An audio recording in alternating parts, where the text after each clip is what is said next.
Welcome to the Newtown Business Association's Business School Podcast. Our goal is to help you make the most of your business by providing you with information and advice from fellow NBA members. I'm your host, Rodney Warner. Welcome to the Newtown Business Association Business School Podcast. I'm Rodney Warner, and today's guest is Eileen Austin. She's a human resources representative for the First National Bank and Trust Company of Newtown. And thanks once again for being with us, Eileen. Happy to be here, Rodney. Thank you.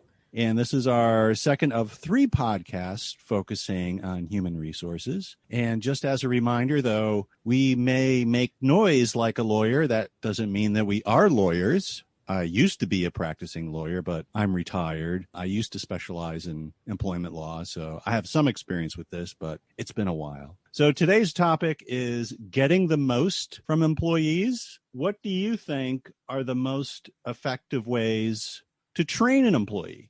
Thanks for the question. It really depends on a few different factors. And I think the most important one is the new employee themselves. There's a lot of different ways to train. So I think it can be beneficial to ask the new employee what their preferred training method is and try to work with that. With that said, first, you also need to know if there's any training your employee has to have before they can start performing the job, like if there's any safety, compliance, company policies, rules and regulations, things like that.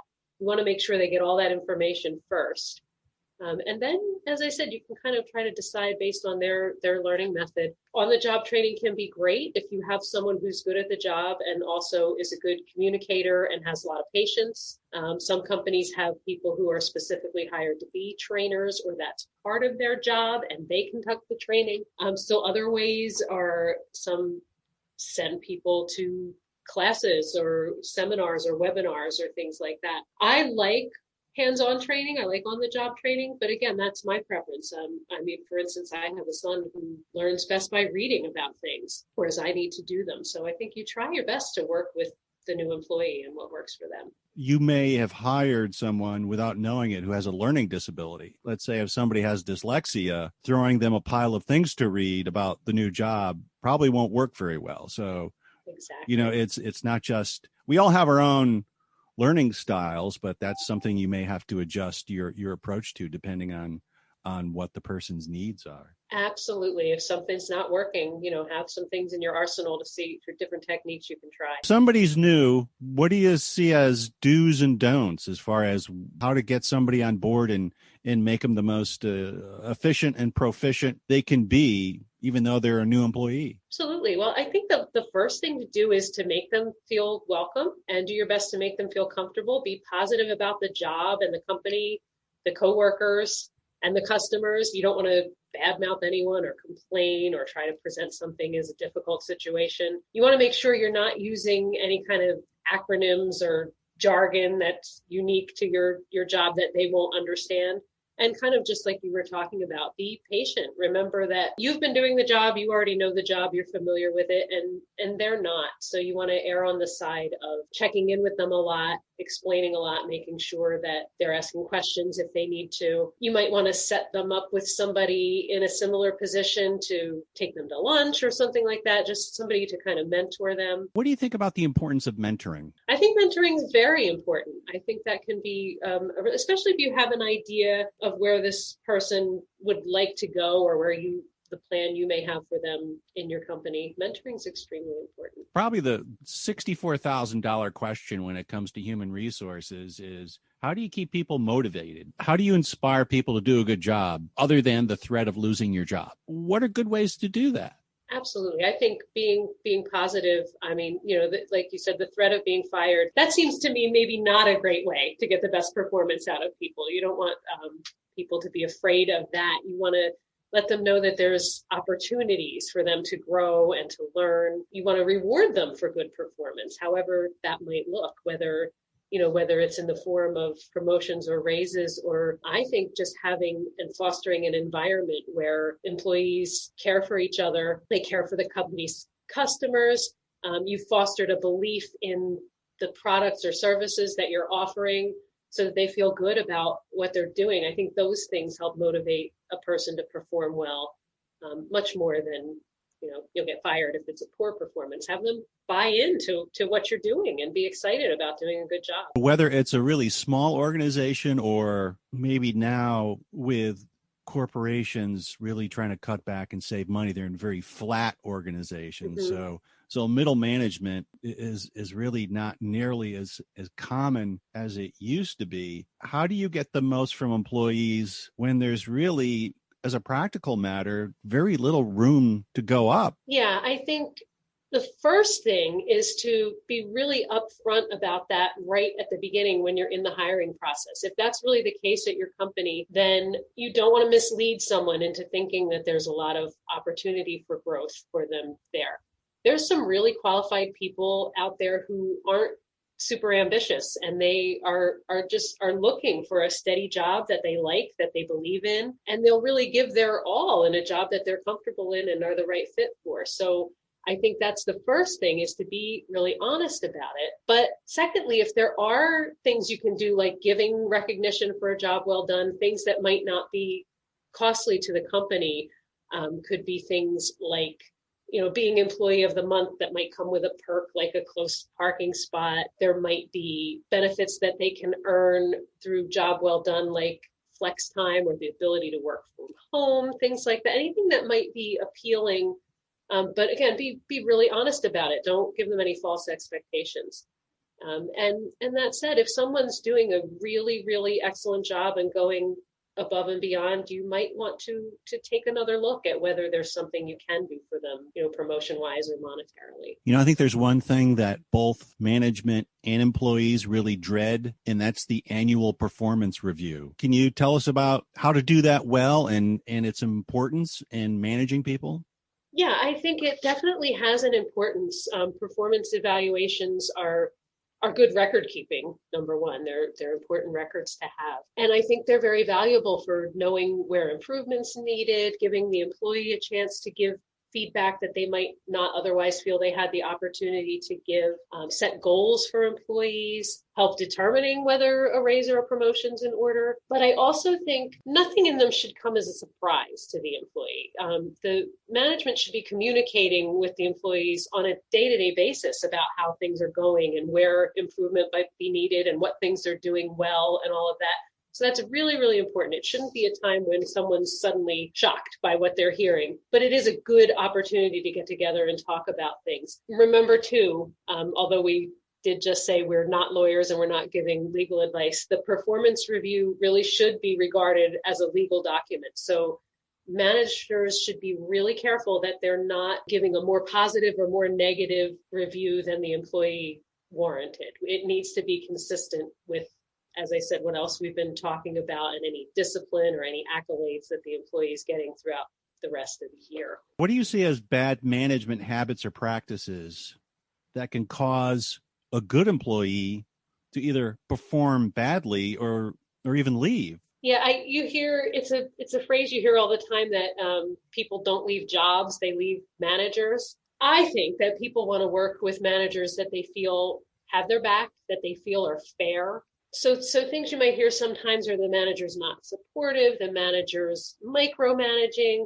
or conversely, the manager's too hands-off and the employee doesn't know what's expected of them on a day-to-day basis. So they want fair managers. They want people who don't show favoritism and who are good at dealing with people and helping to resolve conflict, managing the work and how it's divided. I think a lot of us, when we think about human resources, we think of this department that's to help train employees. But I imagine, depending on the circumstances, you might need to train managers. Absolutely. That's, remember that too, that people, the manager is just the same. We're talking about other employees, but it's just the same thing, that if there's a gap somewhere, if there's something that's falling through the cracks that they're not getting in their job, they kind of, you need to let them know what that is. A manager might not be aware that they're having an issue. And there's all sorts of tools we can offer to help people improve, just from pointing out that there's a problem that they might not be aware of, to seminars, webinars, courses, coaching, all sorts of things. Do you have any advice for employees who are, let's say, working for a manager who isn't really good handling employees? I think that they should, if they're comfortable doing that, they should first talk with the manager, see if kind of lay out what they're feeling is the problem and see if they can work something out. If that doesn't work, they can involve HR and maybe they can come in and mediate and help find a resolution to that problem, just like we were talking about, whether it's that mediation needs to happen or some retraining needs to happen.